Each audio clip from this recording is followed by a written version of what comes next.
Now, my next guest is a real trailblazer. She was the first woman to officiate men's rugby league games in the UK. She would go on to officiate professional games on the other side of the world as well. She's been all over the place. And this was in the early 90s, so she had a lot to battle against. She knew exactly what she wanted, though. But when it came to the menopause, she maybe didn't know what she needed. No one gave her any information or advice. And while she thought at a certain time that she was breezing through it, maybe it wasn't quite the case. So she is holding, or she's part of this conference that's happening in March at John Smith Stadium. You can go along to this. It's called the Menopause Exposed Conference. And to tell us more, I'm thrilled to be joined by Julia Lee. Hi, Julia. Hi, good morning. Thank you for inviting me on. Oh my gosh, thank you so much for coming on.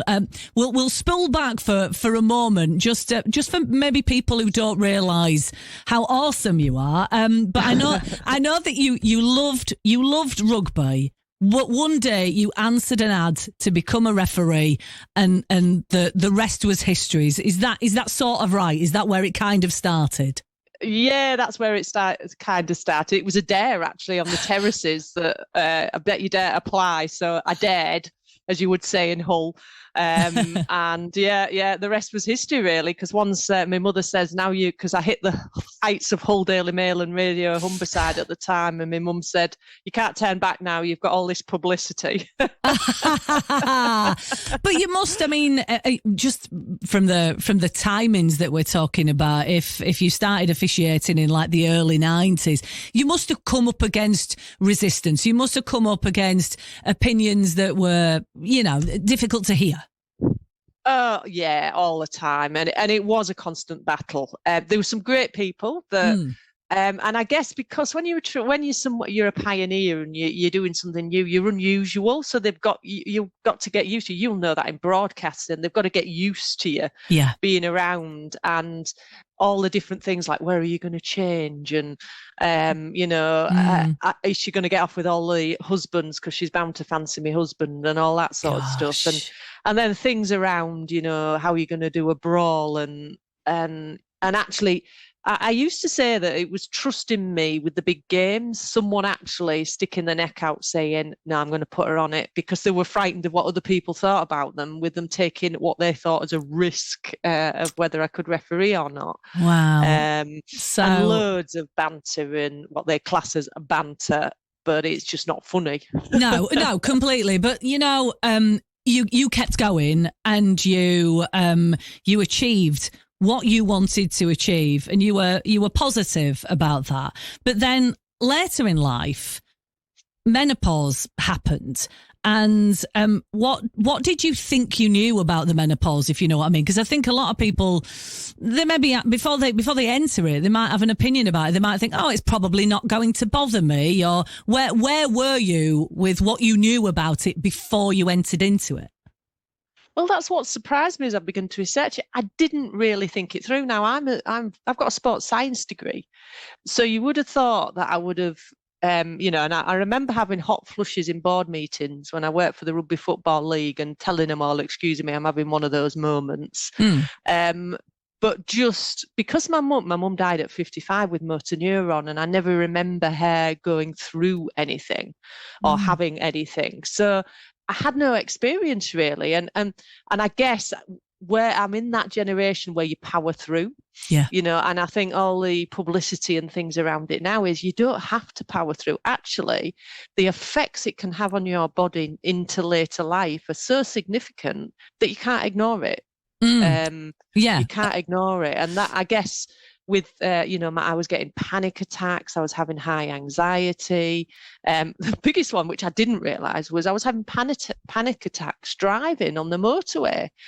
And apparently 56% of women stop driving through, when they're in the menopause phase, because And other women I've spoke to had similar feelings where you think you're falling off the road. It sounds bizarre, but you do. I'd actually never heard that one, actually.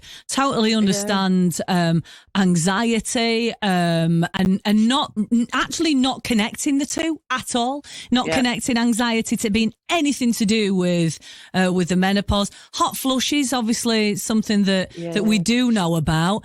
But then there are sort of the later effects, aren't there? So once you've started going through the menopause, there are the changes to your body physically, but also things to do with bone density that nobody's ever talked to me about. What was your experiences of that?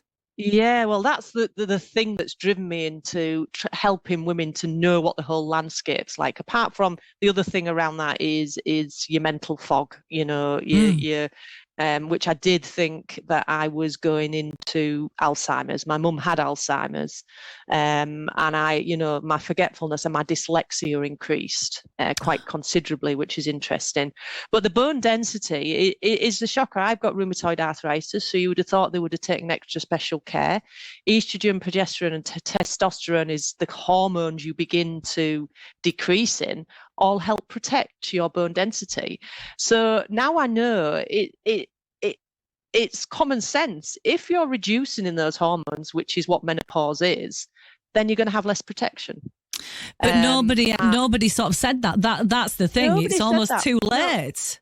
Yes. Well, I'm now into what's called osteopenia.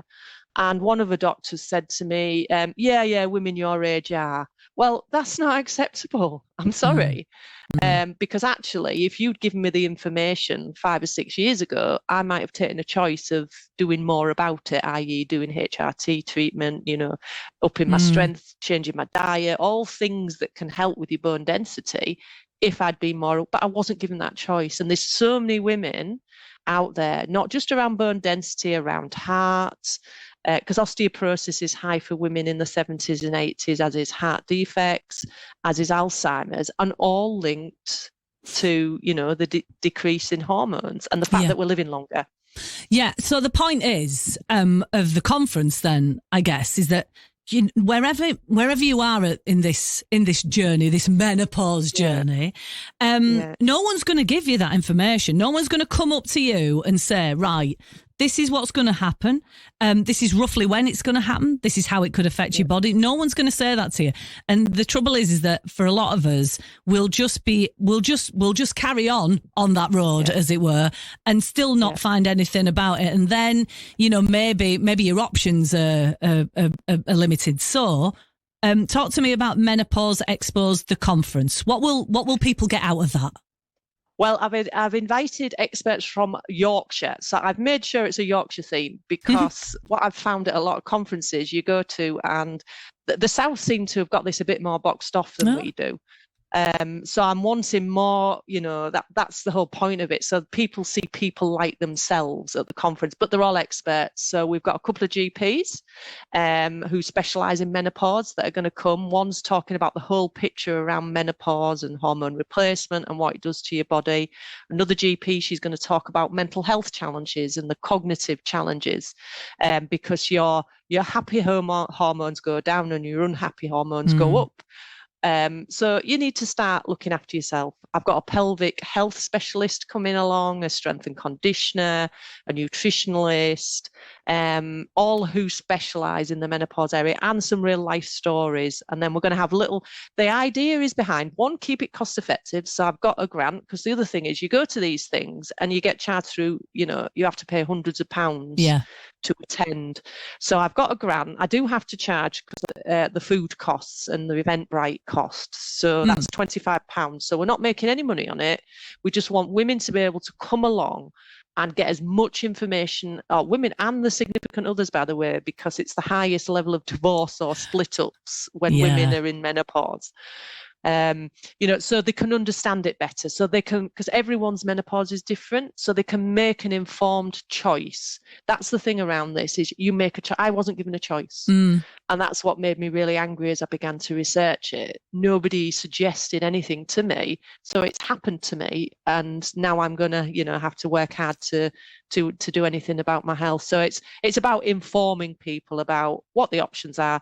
So everyone that speaks will have a self-help leaflet that will go in with them. We've got a great booklet that we've got to help women. And where can you go? It's like a bowl of spaghetti. Who do you trust? The other thing, it's become people are charging for menopause. So, I met somebody who charges women £250 to make a GP appointment and navigate the system. Well, I'm sorry, that's not acceptable. Oh my gosh.